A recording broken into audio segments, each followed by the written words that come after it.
What's up, XJW tubers?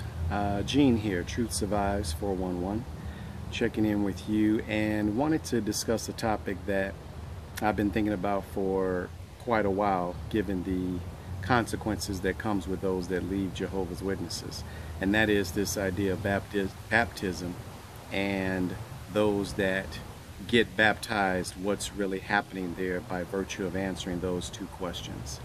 And that is that, in my view, as has already been suggested by some, that you frankly are signing a contract.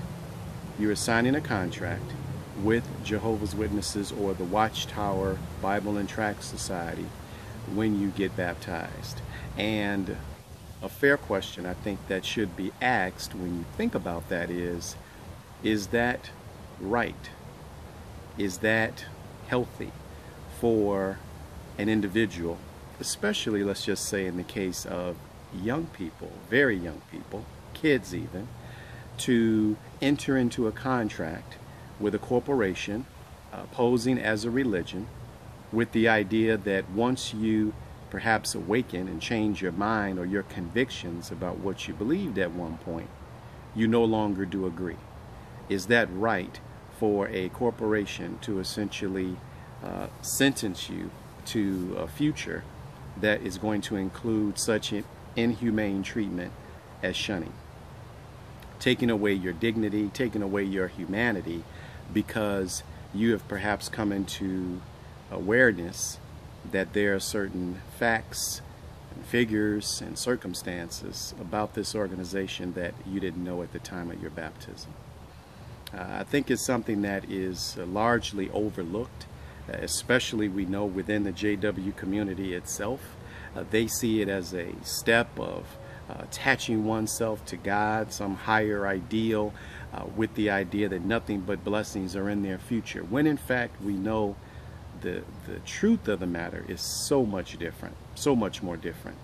And here's a question: is it legal, appropriate to enter into such a contract, especially when you're a person as young as 6 years old, 10 years old, 14 years old, in my case 16, not knowing the things that we now know, having woken up? I think it's something that the organization frankly should be ashamed of, the amount of pressure that they put on these young people to get baptized in order to legitimize their individuality or their relationship with God. It's ridiculous. It's crazy. And yet, of course, we swallowed it, we accepted it as the right thing to do. But I'm here to say, looking back, it's a terrible shame. It's a terrible shame. And yet, it just doesn't get the attention and focus, especially from outside media, that it deserves when you think about the consequences that comes with that step. Take my son as an example. Baptized, obviously, because of his father and his mother, encouraging, pushing him to, gets baptized at 12 years old, and that's a decision he has to pay for the rest of his life if he does not return to an organization that insists that the only way you're going to be legitimate is if you're with us.